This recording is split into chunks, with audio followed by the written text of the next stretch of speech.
ایک ذات ہے جسے لوگ کہتے ہیں جعفر الصادق، امام جعفر صادق کا کون ہے یہ؟ میں نے کہا جلدی سے سناؤ کون ہے؟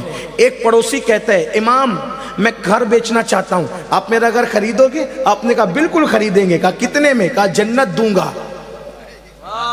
تو اپنا گھر دے دے۔ کہا بالکل، کہا بالکل۔ کہا لکھنا پڑے گا؟ کہا ہاں میں لکھ کے گھر دیتا ہوں، آپ جنت دیں۔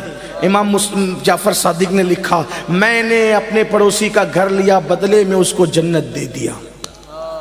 اچھا وہ 1857 کے بعد انگریزوں کے پیدا کردہ مولوی نہیں ہوئے تھے، ورنہ وہ اس کو جا کے ورگلاتے، ارے یہ تو اپنی طرح بشر ہے، یہ کون سا جنت دے سکتا ہے؟ لیکن اس وقت کوئی ایسا بدعتی فرقہ پیدا نہیں ہوا تھا، اس وقت سب کے سب ٹناٹن تھے، اور سب کا ایمان بھی بالکل ٹناٹن تھا، مضبوط تھا، یقین والے تھے، شک والے نہیں تھے۔ میرے مرشد اجازت کہتے ہیں یقین والے کہاں سے چلے کہاں پہنچے، جو اہل شک ہے اگر میں مگر میں رہتے ہیں۔ اس وقت اہل شک کی تعداد نہیں تھی، لیکن اللہ اکبر، امام جعفر صادق نے چٹھی لکھ کر کے دے دی۔ اتفاق سے امام جعفر صادق چلے گئے حج کو گئے، اس کا انتقال ہو گیا، حج کے بعد واپس آئے تو اس کے رشتہ داروں نے کہا یہ گھر تو ہمارے فلاں مرحوم کا تھا۔ کہا ہاں لیکن ہم نے خرید دیا تھا۔ کتنے میں خریدا تھا حضرت؟ کہا ہم نے اس کو جنت دیا تھا اور اس کے بدلے انہوں نے ہمیں گھر دیا تھا۔ اور اس نے چپکے سے اپنی بیوی کو کہا تھا دیکھو لوگوں کی عقیدت یاد رکھنا، عقیدت والوں کو ہی ملتا ہے، شک والوں کو نہیں ملتا، عقیدت رکھو گے تو ملے گا۔ عقیدت عقیدت عقیدت عقیدت پیدا کرو۔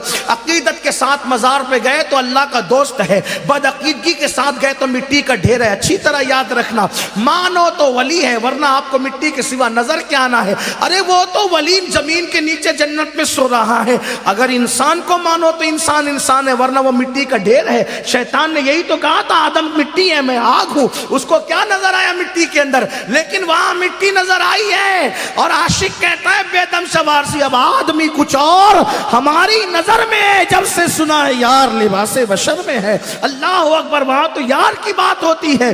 تو کہا کہ اس نے کہا کہ میرا یہ چٹھی خاموشی کے ساتھ میرے کفن میں رکھ دینا، کیونکہ اللہ فرمائے گا کیا لایا تو کہوں گا کہ نبی کے بیٹے سے شفاعت کی اور مغفرت کی ضمانت لے کر کے آیا ہوں۔ اللہ اکبر۔ اس کے بعد رشتہ داروں نے کہا آپ نے کیا لکھ کے دیا تھا؟ کہا جو لکھ کے دیا تھا اس کے پاس ہے، میرے پاس کہاں؟ وہ کہا کہ اب یہ بات کیسے پتا چلے وہ مر گیا؟ کہا مر گیا تو قبر پہ جا کے پوچھ کہ اس نے کیا سودا کیا تھا۔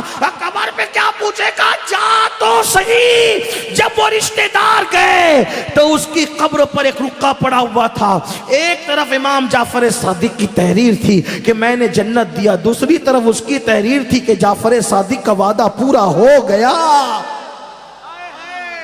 کہا جو جنت بیچے جنت بانٹے ایسا جعفر صادق؟ میں نے کہا علی اس کا بھی، علی اس کا بھی باپ ہے، جس کی جوتیاں امام اعظم جیسی ہستی سیدھی کرے، علی اس کا بھی۔ کیسے ہے جعفر صادق؟ میں نے کہا جلوہ ابھی بھی باقی ہے۔